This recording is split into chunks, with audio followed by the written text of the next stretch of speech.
Donc aujourd'hui, quatrième trimestre, nous terminons l'année avec cette Expo Santé ici, de manière à continuer à sensibiliser les gens, bien sûr, sur tous ces problèmes de société, mais aussi sur leur façon de s'alimenter, leur façon de vivre.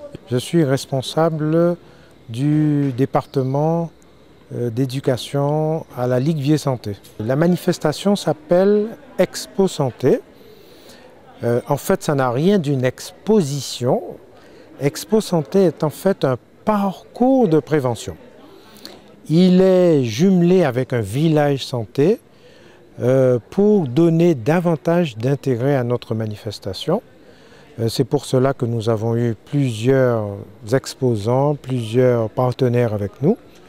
La FACSA Santé, c'est-à-dire le département Tempérance et Santé de la Fédération, le CECAS, le Centre communal d'action sociale de la ville des Abîmes, et Cap Excellence.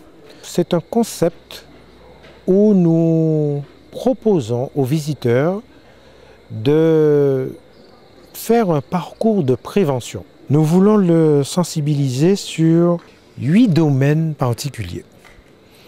Le premier domaine, le plus important, c'est le domaine de l'alimentation. La nutrition est un domaine dans lequel il faut prendre conscience de certains changements qu'il faut faire. Ne pas manger trop sucré, pas trop salé, pas trop gras, éviter les sodas, éviter l'alcool, éviter certaines boissons énergisantes qui finalement ne rendent pas service à notre organisme. Et puis il y a le stand soleil. C'est un stand où on prend la tension, où on prend la glycémie. On l'a fait aujourd'hui en collaboration avec l'association des diabétiques. Il y a le stand air où on va mesurer le débit maximum respiratoire de l'individu pour voir s'il manque du souffle ou pas. Et ensuite, il y avait l'exercice physique pour voir si les gens sont aptes à faire de l'exercice physique, et ils ont fait un test où ils ont fait un effort. Et si au bout de 5 minutes, après l'effort, le pouls n'est pas revenu à la normale, c'est qu'il y a une petite difficulté de récupération, d'adaptation du cœur à l'effort et qu'il faut consulter. Ensuite, il y a l'importance du stand eau pour montrer que l'eau est la boisson la plus importante pour notre organisme.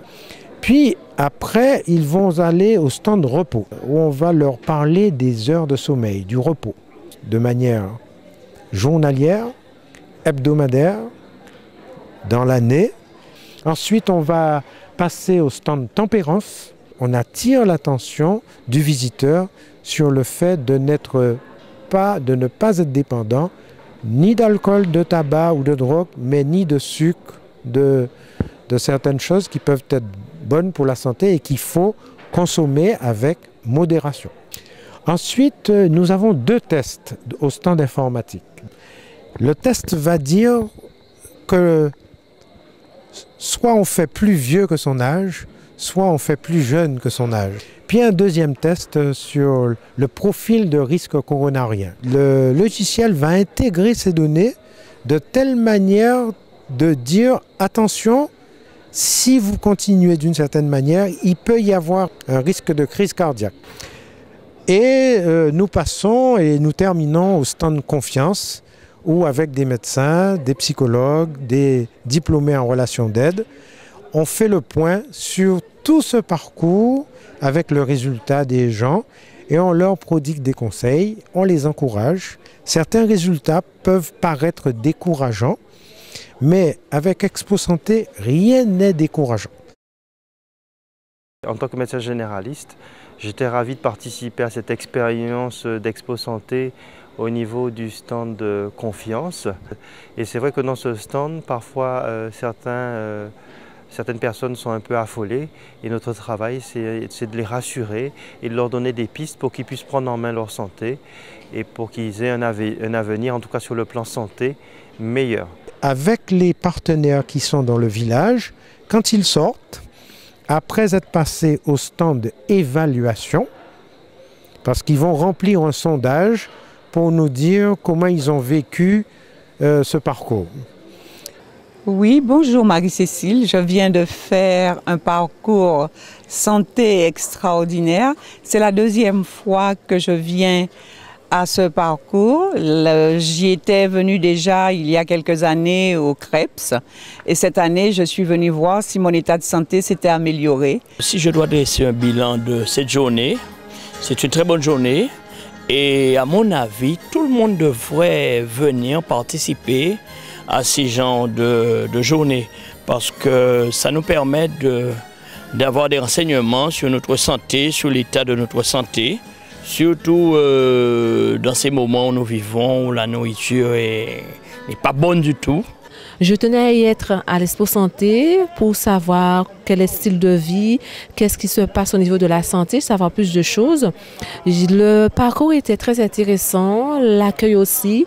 Au niveau de nutrition, j'ai appris beaucoup de choses que je ne savais pas au niveau de l'alimentation, ce qu'il fallait changer, améliorer. Je suis satisfaite de cette journée qui a été très bénéfique et je dis une seule chose, que l'année prochaine, qu'ils fassent plus d'informations au niveau de la radio, bien préciser aux gens de venir s'occuper de leur santé. On apprend des choses, on ne finit jamais d'apprendre. Donc la Ligue Vie et Santé, avec la FACSA Santé, eh bien, nous organisons régulièrement ces expos santé avec des partenaires pour aider la population et faire de la prévention dans des domaines de santé publique et éviter des catastrophes. Voilà un peu le concept d'Expo Santé.